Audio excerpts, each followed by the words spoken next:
I need 10,000 for prom. My sister Mallory's voice came through the phone with the kind of confidence that only an 18-year-old who had never been told no could manage. Not a request, not a question. A demand delivered like she was ordering takeout. I sat at my desk in Portland, Oregon, staring at the spreadsheet on my screen while my phone pressed against my ear. Outside my window, the city hummed with afternoon traffic, oblivious to the absurdity happening in my life. You need what for what? I asked, certain I had misheard. $10,000 for prom. The dress I want is $3,000. And then there's hair, makeup, the limo, the after-party venue I'm renting, the photographer and Mallory. Stop. I closed my laptop and rubbed my temples. You're talking about prom, not a wedding. Prom. It's my senior prom, Elizabeth. It's once in a lifetime. So is your high school graduation, your college graduation, your first job, and about 1,000 other milestones that don't require 10,000. There was a pause on the other end. I could practically hear her pouting. My name is Elizabeth, and I'm 27 years old. I work as a project manager at Cloudfen Construction, a mid-sized firm that builds commercial properties across the Pacific Northwest. I've worked my way up from an administrative assistant to where I am now, managing teams and overseeing multi-million-dollar projects. I'm good at my job. I'm proud of my job, and I earned every single promotion through late nights, extra courses, and sheer determination. But to my family, none of that matters. To them, I'm just the one with money. Elizabeth, you don't understand what it's like. Mallory would. Everyone at school is going all out. I can't show up looking basic. Then get a job, I said simply. Work for it, save up. That's what I did when I was your age. That's so unfair. You're being such. I'm being realistic. 10,000 for one night is ridiculous, Mallory. You don't need that much. Whatever. I'll just tell Mom and Dad you said no. Her tone shifted, becoming sharp and pointed. They're not going to be happy. She hung up. I sat there for a moment, phone still in my hand, and felt the familiar knot forming in my stomach. It was the same feeling I got every time my family called. The same dread that settled over me whenever I saw their names pop up on my screen, because I knew what was coming next. Sure enough, 20 minutes later, my phone buzzed again. This time it was my dad. Elizabeth, what's this I hear about you refusing to help your sister? I took a deep breath. Dad, she asked me for 10,000 for prom. That's not reasonable, she's your sister. Family helps family. I help all the time, I said, trying to keep my voice steady. But this is too much. She doesn't need that kind of money for prom. You have the money, don't you? His voice was cold, accusatory. You make good money at that job of yours. You can afford it. That's not the point. The point is that you're being selfish. He interrupted. Your sister looks up to you. She deserves to have a special night and you're going to deny her that. I opened my mouth to respond, but he kept going. You know, your mother and I raised you better than this. We taught you about family, about taking care of each other. But ever since you moved away and got that fancy job, you've changed. You've forgotten where you came from. My jaw tightened. I haven't forgotten anything. Then prove it. Transfer the money to the family account. Let your sister have her night. Dad, if you don't, then maybe you need to reconsider whether you want to be part of this family at all. The line went dead. I stared at my phone, my hands shaking. Reconsider whether I wanted to be part of the family. Was he seriously threatening to disown me over prom? I thought about calling him back, trying to reason with him, but I knew it would be pointless. This was how it always went. They asked for something. I said no. They guilt-tripped me, threatened me, manipulated me until I caved. And I always caved because despite everything they were my family. My parents had raised me, fed me, put a roof over my head, and somewhere deep down I felt like I owed them. Like I had to keep proving I was grateful. But 10,000 for prom, that was where I drew the line. I set my phone down and tried to refocus on work, but the conversation kept replaying in my mind. The way Mallory had spoken to me like I was some kind of ATM. The way my dad had dismissed my concerns, turning it into a judgment of my character. I wondered if they had any idea how much I had already given, how many times I had bailed them out, covered their bills, funded their emergencies. Probably not. To them, I was just the daughter who made good money and should share it. I closed my eyes and exhaled slowly.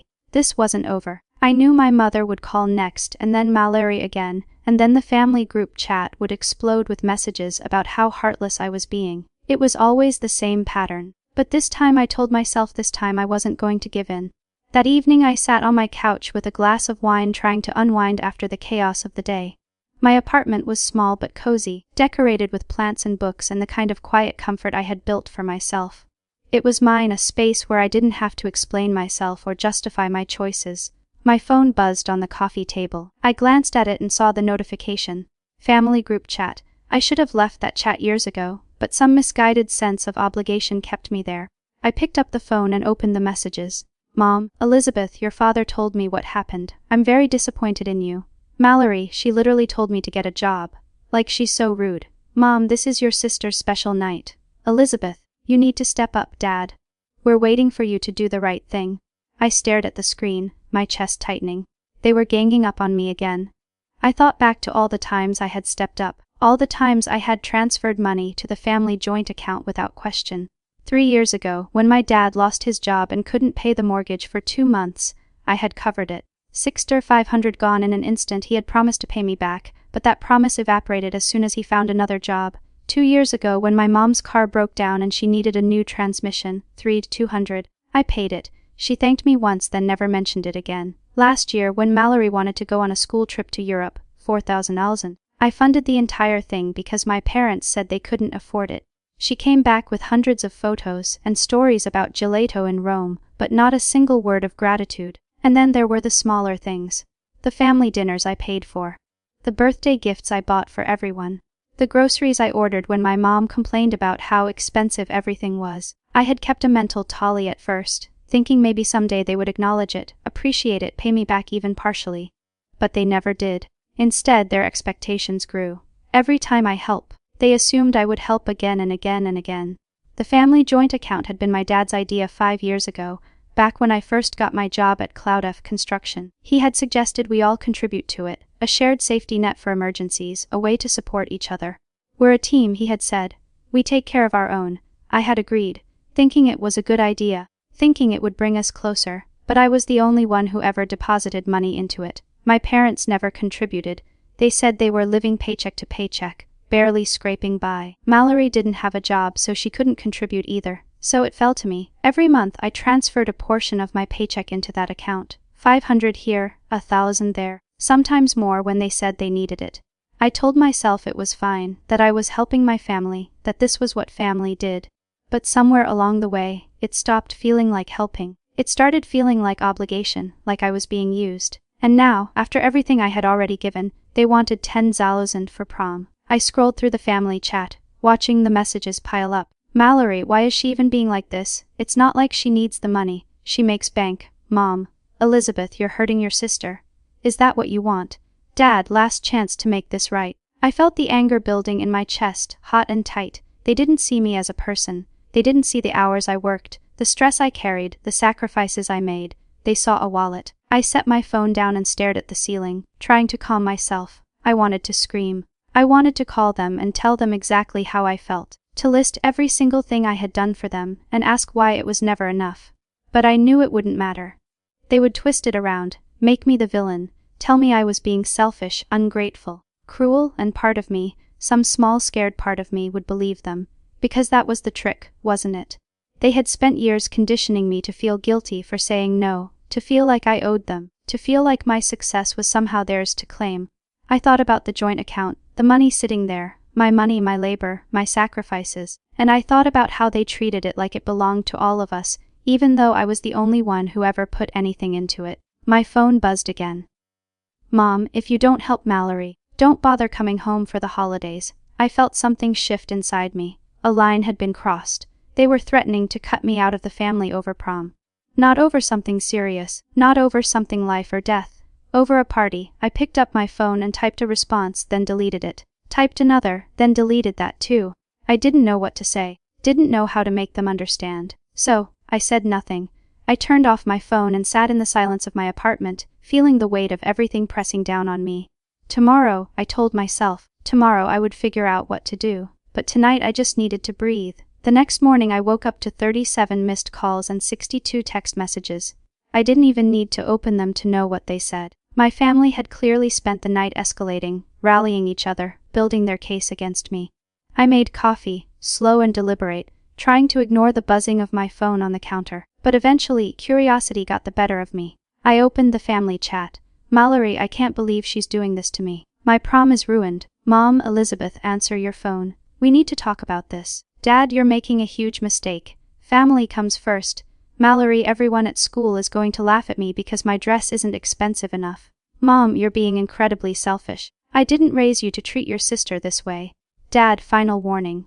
Transfer the money or you're done with this family. I stared at that last message for a long time. Transfer the money or you're done with this family. It wasn't the first time they had threatened me, but it was the first time it felt so explicit, so transactional. Pay up or get out. I thought about all the times I had justified their behavior. Told myself they didn't mean it.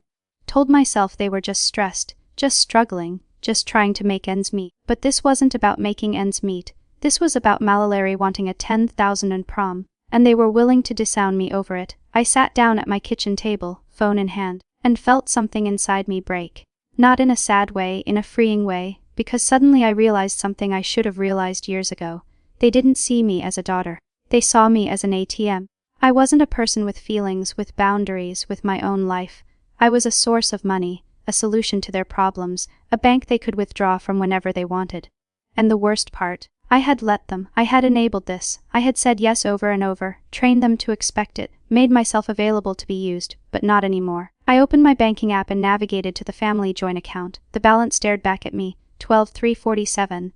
Every single cent of it was mine. I had deposited it all over the past 5 years. My parents had never once added to it. Mallory certainly hadn't. It was my money, my labor, my sacrifices, and they had treated it like a communal piggy bank. I thought about what would happen if I closed the account, the chaos it would cause, the anger, the accusations. They would call me selfish, heartless, a traitor. But they already thought that. They had already decided I was the villain for saying no to prom. So what did I have to lose? I hesitated for a moment, my finger hovering over the screen. Then I thought about the text my dad had sent. Transfer the money or you're done with this family. And I made my decision. I transferred every single dollar out of the joint account and into my personal savings.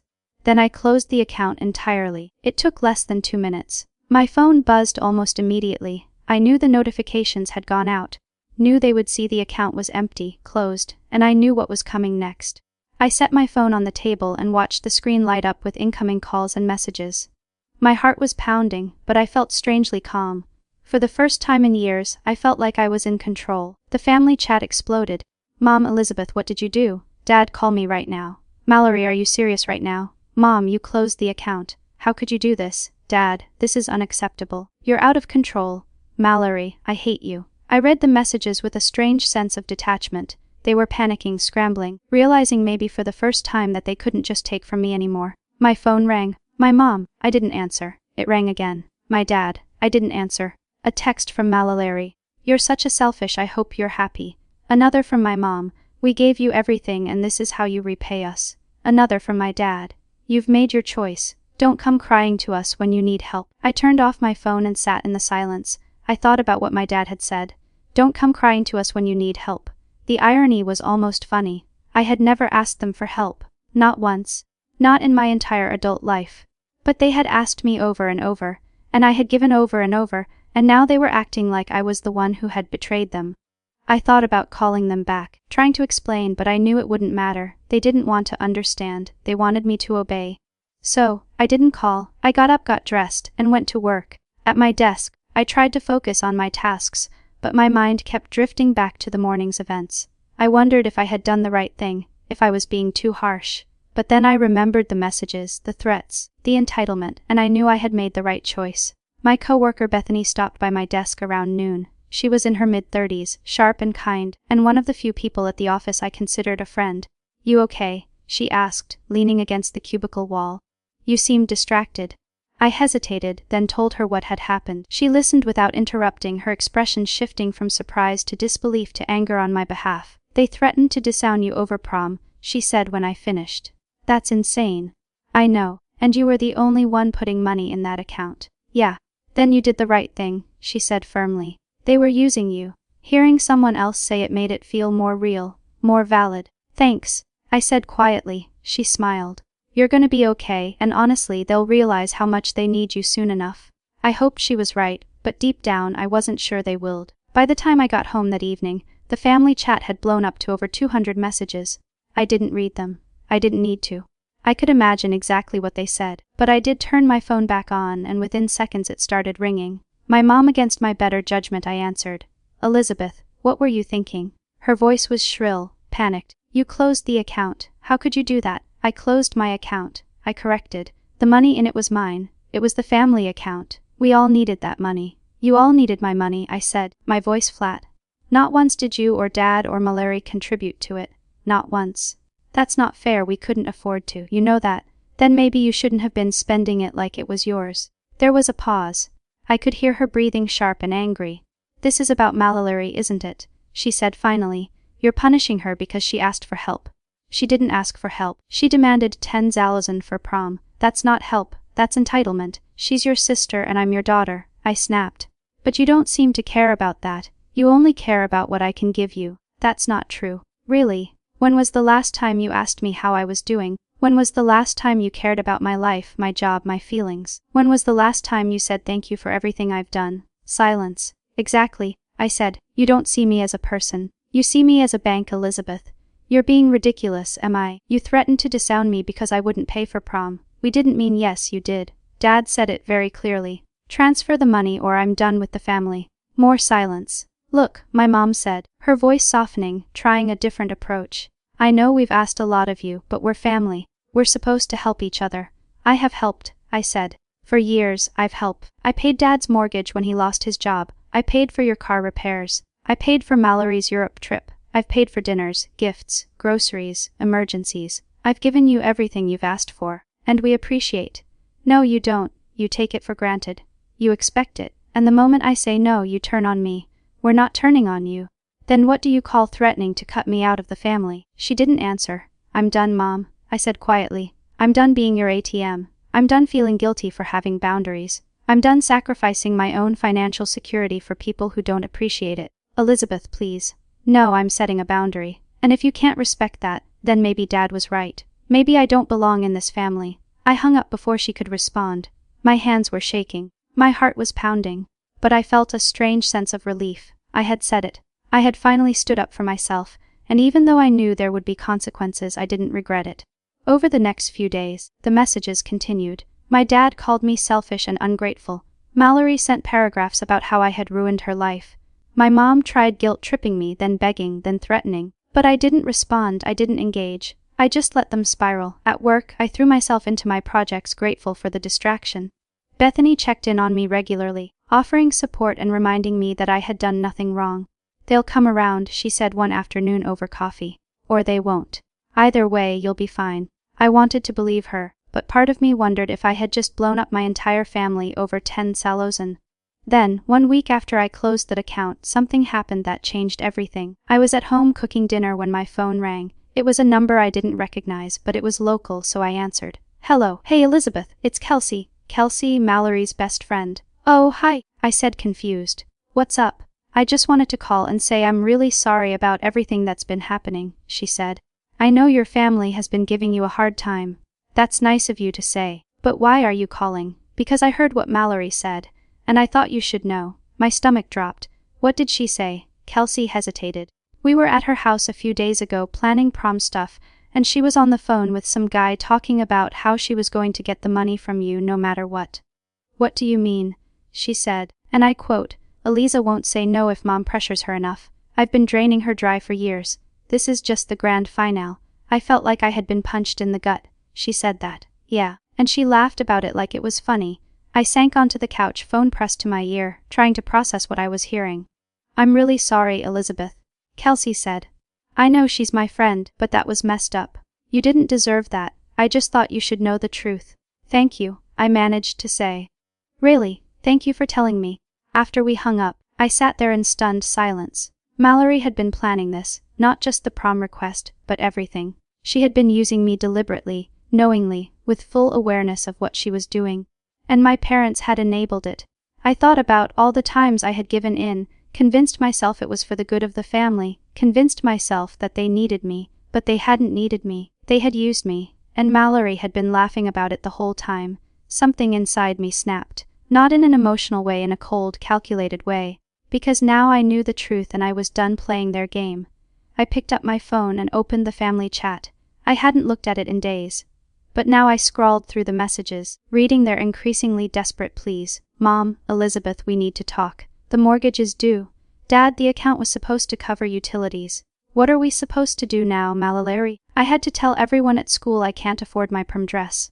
Thanks a lot. I read every word, feeling nothing but cold resolve. They had gambled on my guilt, on my loyalty, on my inability to say no, and they had lost. The next morning, I woke up with a clarity I hadn't felt in years. I knew exactly what I needed to do. I spent the day organizing my finances, reviewing my bank statements, documenting every single transfer I had made to the family account over the past 5 years. The total came to $73,412. I stared at the number, feeling a mix of shock and anger. I had given them over 70,000, and they had treated it like pocket change. I made copies of everything: receipts, bank statements, transaction histories. I wanted a record, not because I planned to demand repayment, but because I wanted proof. Evidence that I hadn't been selfish or cruel. Evidence that I had given more than anyone should have to give. Then I called my Aunt Joanna. Joanna was my mom's older sister and the only member of my extended family I still spoke to regularly. She lived in Seattle, about a 3-hour drive from Portland, and we met up every few months for lunch. She was the kind of person who told it like it was. No sugarcoating, no manipulation, just honesty. "Hey kiddo," she said when she answered. "What's going on?" "I need to talk to you about something," I said. "It's about my parents." "Oh boy. What did they do now?" I told her everything. The prom demand, the threats, the joint account. The phone call from Kelsey. When I finished, there was a long pause. "Elizabeth," she said finally, "I'm so sorry. I had no idea it was that bad. Did you know they were using me?" "I knew they leaned on you financially," she admitted, "but I didn't realize the extent of it, or that they were threatening you. They said I'm selfish, that I'm forgetting where I came from." Joanna made a noise of disgust. "That's rich coming from them. You know what? I'm glad you closed that account. You should have done it years ago." "You think I did the right thing?" "Absolutely. They were bleeding you dry, Elizabeth. And your sister sounds like a spoiled brat." Hearing her say it so bluntly was weirdly comforting. "Do you think they'll ever understand?" I asked. "Honestly, probably not. People like that don't change. They'll blame you, play the victim, and move on to the next person they can manipulate. That's depressing." "It's realistic," she said gently. "But you know what? You're free now. You don't have to keep carrying them, you can live your own life." I thought about that. Living my own life. It sounded so simple, but it felt revolutionary. "Thanks, Joanna," I said. "I needed to hear that. Anytime, kiddo. And if you need anything, you let me know." After we hung up, I felt lighter, like someone had finally validated what I had been feeling all along. That night, I decided to check the family chat one last time. The messages had shifted in tone. They weren't just angry anymore. They were panicking. "Mom, Elizabeth, please. The mortgage is overdue. We're going to lose the house. Dad, I don't know what we're going to do. We counted on that money. Mallory, I had to cancel my prom plans. Everyone thinks I'm a loser now." I read the messages and for the first time, I felt no guilt because Kelsey's words kept echoing in my head. I've been draining her dry for years. This is just the grand finale. They weren't panicking because they cared about me. They were panicking because they had lost access to my money. I typed out a response, then deleted it. Typed another, then deleted that too. Finally, I settled on something simple. "Elizabeth, I've given you over 73,000 in the past 5 years. I have records of every transaction. I didn't owe you any of it. But I gave it because I thought that's what family did. I was wrong. You didn't see me as family. You saw me as an ATM. I'm done. Don't contact me again." I hit send and immediately left the group chat. My phone exploded with calls and texts within seconds, but I blocked all of them. My mom, my dad, Mallory blocked. I turned off my phone and sat in the silence of my apartment, feeling the weight of the decision settle over me. I had just cut off my entire family, and I had no regrets. The next few weeks were strange. I kept expecting to feel sad, guilty, conflicted, but I didn't. Instead, I felt free. I didn't have to check my phone every 5 minutes, dreading another request for money. I didn't have to justify my spending or defend my boundaries. I didn't have to carry the weight of their expectations. I started doing things I hadn't done in years. I went out with co-workers after work. I joined a book club. I took a weekend trip to the coast just because I wanted to, and I saved money. For the first time in my adult life, I was actually building savings. Real savings, not a joint account that would disappear the moment someone else decided they needed it. Bethany noticed the change. "You seem happier," she said one day over lunch. "Lighter?" "I feel lighter," I admitted. "It's like I didn't realize how much they were weighing me down until I let go." "Good for you," she said. "You deserve to be happy." I smiled. "Thanks." But of course, it wasn't over because my family wasn't the type to go quietly. One evening, about 3 weeks after I had blocked them, there was a knock on my door. I opened it to find my mom standing there looking tired and worn. "Elizabeth," she said, "we need to talk." I sighed. "How did you get my address?" "You're my daughter." Of course, I know where you live. What do you want? Can I come in? No. Her face fell. Please, just 5 minutes. Against my better judgment, I stepped outside and closed the door behind me. Talk, I said. I'm sorry, she said, for everything. I didn't realize how much we were asking of you. I didn't realize how unfair it was. I crossed my arms. You didn't realize or you didn't care. Both maybe, she admitted. I got used to having you as a safety net and I took advantage of that. And Dad, Mallory, she hesitated. Your father is stubborn. He thinks you're being dramatic. And Mallory, she trailed off. Mallory is young, she doesn't understand. She understood enough to tell her friend she was draining me dry. My mom's eyes widened. What? You heard me. She told her friend she'd been using me for years, and that prom was just the grand finale. I didn't know. Of course you didn't because you never asked. None of you ever asked how I felt or what I needed. You just took. I'm sorry, she said again, and this time there were tears in her eyes. But I didn't feel moved. I felt numb. I appreciate you coming here, I said. But I'm not changing my mind. I'm done being your ATM. If you want a relationship with me, it has to be on my terms, and that means no more money ever. She nodded slowly. Okay, I mean it, Mom. No guilt trips, no emergencies, no exceptions, I understand. We stood there for a moment, the weight of everything hanging between us. I'll think about it, I said finally. But I need time. She nodded again and turned to leave. I watched her walk away, feeling a strange mix of emotions, but mostly I felt strong. The fallout continued over the next few months, but I held firm. My dad never apologized. He sent one email full of accusations and blame, calling me ungrateful and selfish. I deleted it without responding. Mallory sent a few texts, mostly angry and bitter. I blocked her number. My mom tried a few more times, but I kept my boundaries. We eventually settled into an uneasy truce where we exchanged occasional texts but nothing more. And honestly, I was okay with that because what I realized in those quiet months after I cut them off was that I had been living for them. My entire adult life had been shaped by their needs, their expectations, their demands, and I had lost myself in the process. But now I was finding myself again. At work, I threw myself into a major project, a new commercial complex on the outskirts of Portland. It was the biggest project I had ever managed, and I poured everything into it. My boss, a nonsense woman named Patricia, noticed. You're doing great work, Elizabeth, she said during a review meeting. I'm impressed. Thank you, I said, feeling a swell of pride. In fact, she continued, I'm recommending you for a promotion, senior project manager. It comes with a significant raise and more responsibility. I blinked, stunned. Really, you've earned it. I left that meeting feeling like I was floating. A promotion, a raise, recognition for my work. It was everything I had been working toward. And for the first time, I didn't have to share it. Didn't have to worry about my family expecting a cut. Didn't have to brace myself for the inevitable request for money. It was just mine. That weekend, I went to dinner with Bethany and a few other co-workers to celebrate. We went to a nice restaurant downtown, the kind of place I used to avoid because I was always worried about money. But now I didn't have to worry. I ordered the most expensive thing on the menu and enjoyed every bite. Cheers to Elizabeth, Bethany said, raising her glass. The newest senior project manager at Cloudfin Construction. Everyone clinked glasses, and I felt a warmth spread through me that had nothing to do with the wine. This was what life was supposed to feel like. Celebrated, supported, free. But of course, the universe had one more curveball to throw at me. A few days later, I got a call from an unknown number. I almost didn't answer, but something made me pick up. Hello, Elizabeth. It's Mallory. I froze. How did you get this number? I'm calling from a friend's phone, she said. Please don't hang up. I sighed. What do you want? I wanted to say I'm sorry. I waited, not trusting it. I was a brat, she continued. I took advantage of you and I said some really horrible things. Yeah, you did. I didn't mean them. Or I don't know. Maybe I did at the time, but I was wrong. What brought this on? I asked. She hesitated. Mom and Dad have been struggling. Like really struggling. And I realized how much you were doing for us, how much we depended on you. And I'm sorry. I know it's not enough, but I wanted you to know. I thought about hanging up, about telling her it was too little, too late, but something in her voice sounded genuine. I appreciate the apology, I said finally. But that doesn't change anything. I know. I'm not giving you money anymore. Not for prom, not for anything. I know, she said again, and I'm not asking for it. I just wanted to say I'm sorry. We sat in silence for a moment. How's prom going? I asked, surprising myself. I'm not going, she said quietly. I couldn't afford it. Good.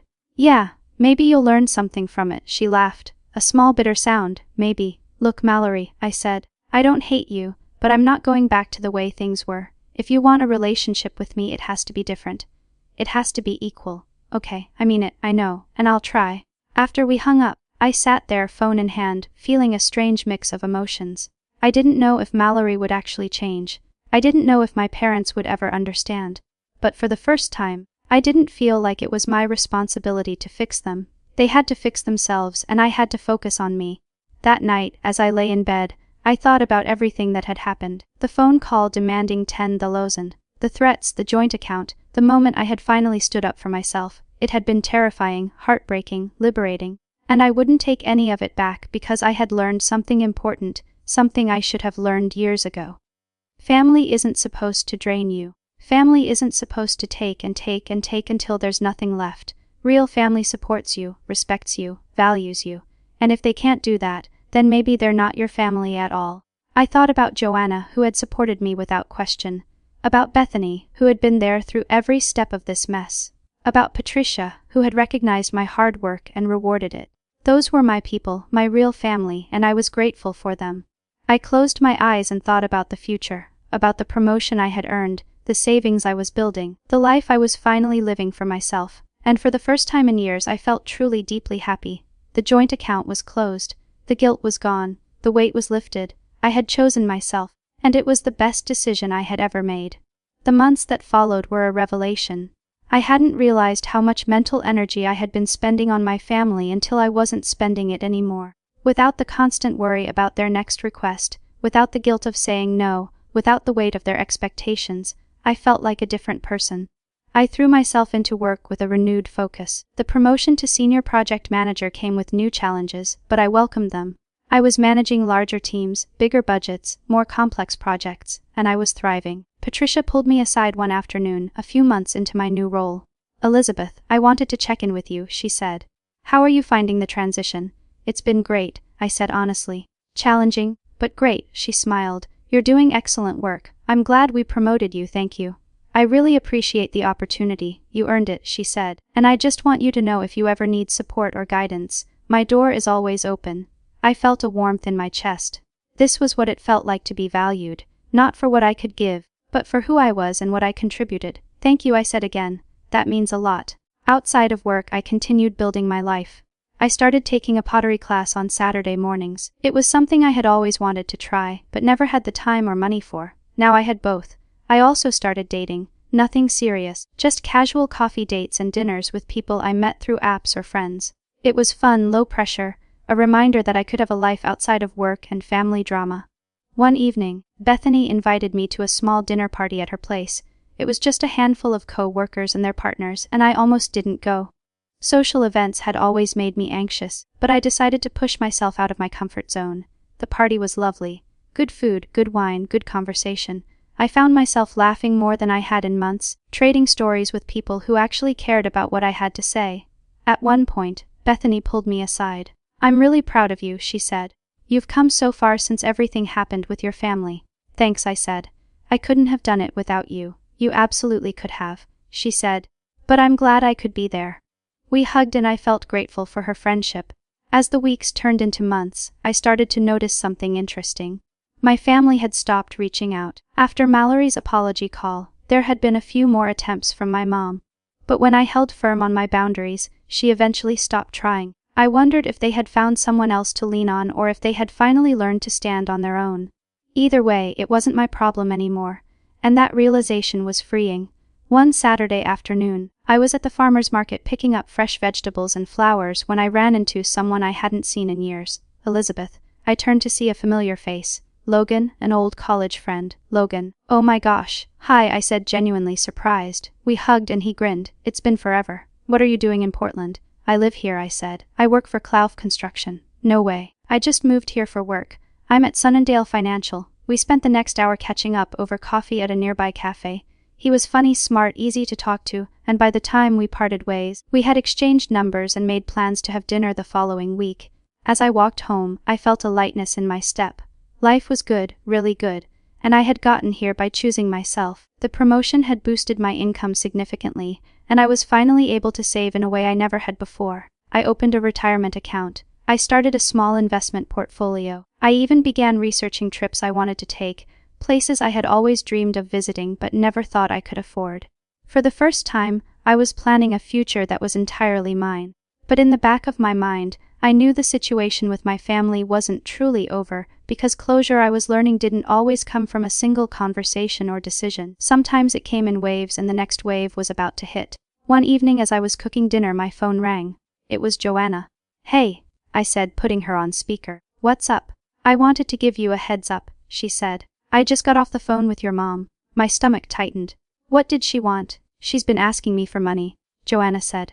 "Apparently, they're in a really bad spot financially. The mortgage is months behind and they're at risk of foreclosure." I felt a pang of something. Not guilt exactly, but maybe sympathy.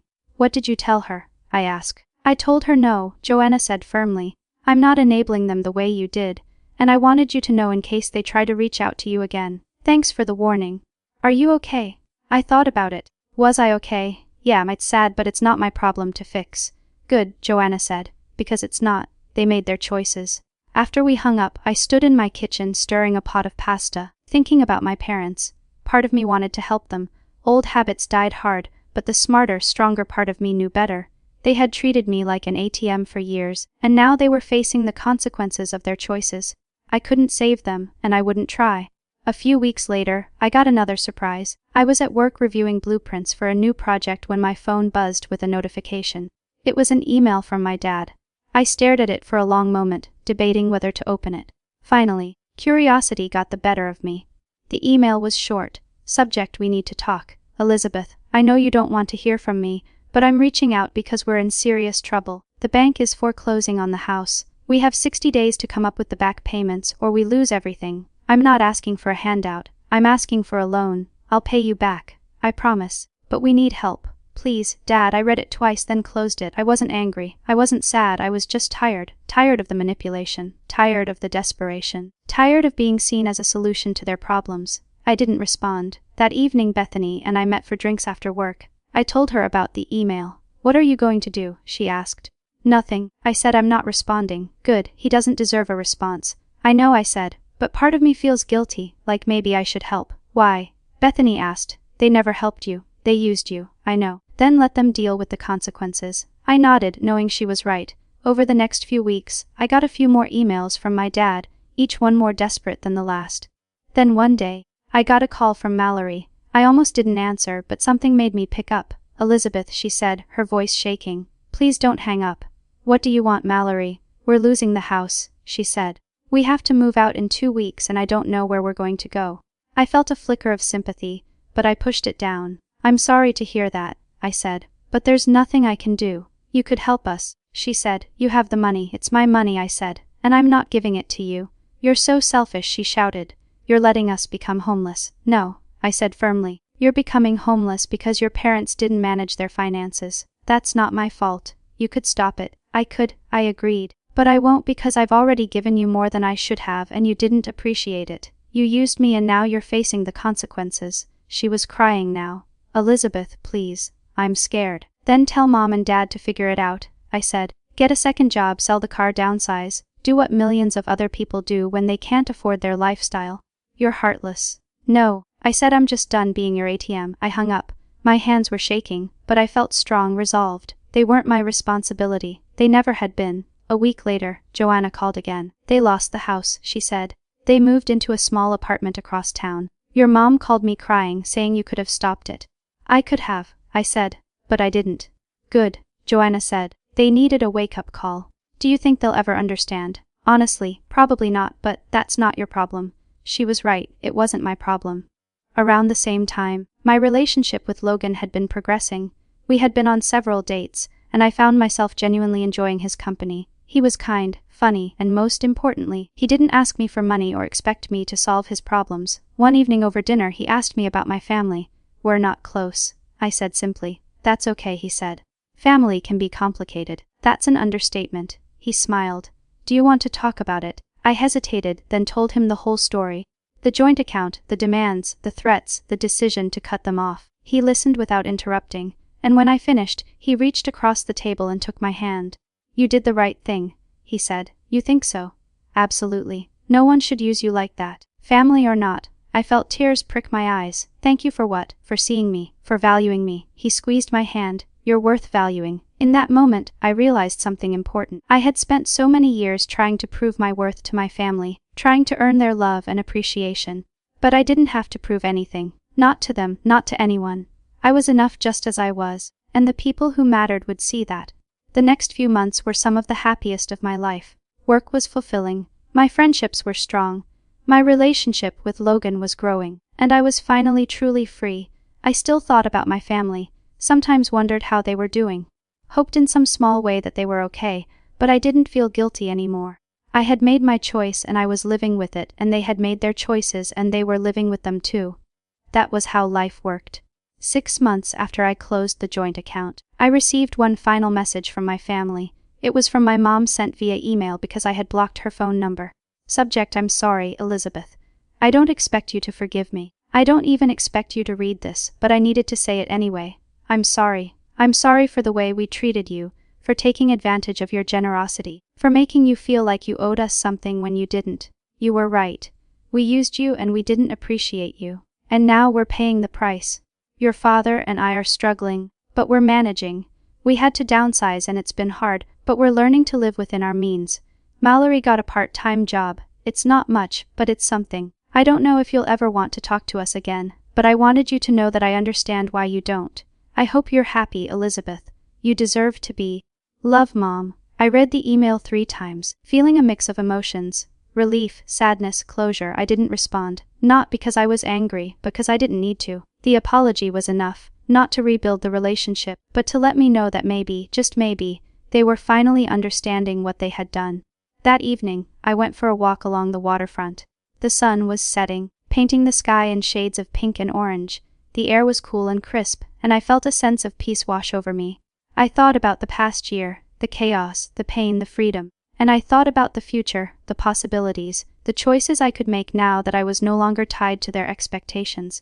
I pulled out my phone and opened my banking app. The balance in my savings account was higher than it had ever been, and it was all mine. I smiled. I had chosen myself, and that choice had changed everything. As I walked, I thought about the night they had threatened to disown me, the night I had closed the joint account. I had been terrified, heartbroken, unsure if I was making the right decision.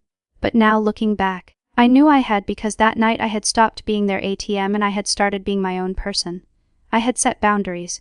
I had protected my peace. I had chosen my own well-being over their comfort. And I had never slept better. Over the next few weeks, life continued to unfold in beautiful ways. Logan and I had grown closer, and we were talking about moving in together. My career was flourishing and I had just been offered an even bigger project at work. And I had started planning a trip to Italy, something I had dreamed of for years, but never thought I could afford. One evening, Bethany and I were having dinner at my apartment when she raised her glass. To Elizabeth, she said, the woman who finally learned to put herself first. I laughed and clinked my glass against hers. To me, seriously though, she said, I'm so proud of you. You've come so far. Thanks, I said. I couldn't have done it without you. You could have, she said, but I'm glad I could be there. As we sat there eating and laughing, I felt a deep sense of gratitude, not just for Bethany, but for everyone who had supported me. Joanna, Patricia, Logan, even Kelsey, Mallory's friend, who had warned me about what was really going on. They had reminded me that I deserved better, and they had helped me believe it. A few weeks later, I got a text from Mallory. Mallory, I got a job at the coffee shop near school. It's not much, but I'm trying. I stared at the message for a long time, then replied, Elizabeth, that's great, Mallory. I'm proud of you, Mallory. Thanks. I'm sorry for everything, Elizabeth. I know, take care of yourself. It wasn't forgiveness, not yet, but it was a step, and maybe that was enough.